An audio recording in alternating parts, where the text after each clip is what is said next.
Monkey pox वो small pox के नज़दीक का डिसीज़ है। दुनिया में 78 कंट्री में 18,000 केस आइडेंटिफाई किए गए, उसमें से 5 से 6 लोगों की मृत्यु हुई है। माननीय डिप्टी चेयरमैन सर, मंकी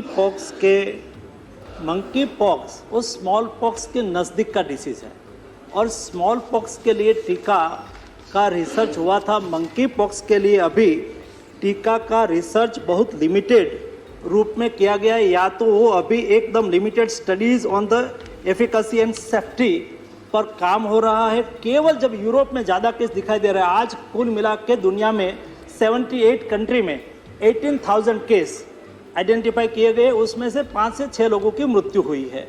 और जहाँ एक केस ज़्यादा दिखाई दे रहा है, एक कंट्री में एक अभी कोई उसका डिटेल स्टडी नहीं हुआ है, लेकिन एक अंकारा जो एक स्मॉल पॉक्स का वैक्सीन था, उसके नज़दीक का एक वैक्सीन वो आज लगाना शुरू किया है। कॉन्ट्रैक्ट ट्रेसिंग करके जो नज़दीक के लोग हैं उसको लगाया जाता है, लेकिन वो डिटेल स्टडी करके बना हुआ वैक्सीन नहीं है।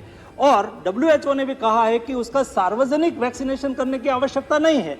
जहां कोई ऐसा केस आइडेंटिफाई किया जाए तो उसका कॉन्ट्रैक्ट ट्रेसिंग करके नज़दीक वाले लोगों को वैक्सीनेशन करना है। वो यूरोप में हो रहा है। इंडिया में भी ये वायरस को, मंकी पॉक्स वायरस को आइसोलेटेड हमारे साइंटिस्टों ने कर लिया है और उन्होंने ICMR ने एक एक्सप्रेस ऑफ इंटरेस्ट भी फ्लोट किया है, जैसा कोरोना वायरस के लिए किया था। जब पहले वायरस को आइसोलेटेड किया जाता है, आइसोलेटेड करके रिसर्च और उसका मैन्युफैक्चरिंग प्रोडक्शन के लिए उसको और इंस्टीट्यूट को बुलाई जाती है।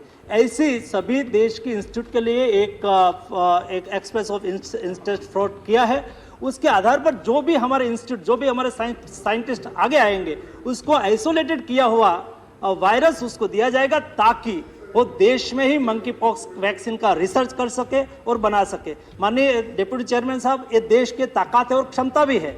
जैसे हमारे साइंटिस्ट पर हमें भरोसा भी है, यही साइंटिस्ट ने, हमारे देश के ही साइंटिस्ट ने कोरोना वायरस को आइसोलेट करके रिसर्च भी कर लिया और मैन्युफैक्चरिंग भी कर लिया था, वैसे ही मंकी पॉक्स वायरस को आइसोलेटेड किया गया है और भविष्य में उसका रिसर्च करके वैक्सीन भी हमारे साइंटिस्ट बनाएंगे, ऐसी हमारी अपेक्षा है और मुझे विश्वास है कि हमारा देश उसके पर खरे उतरेंगे।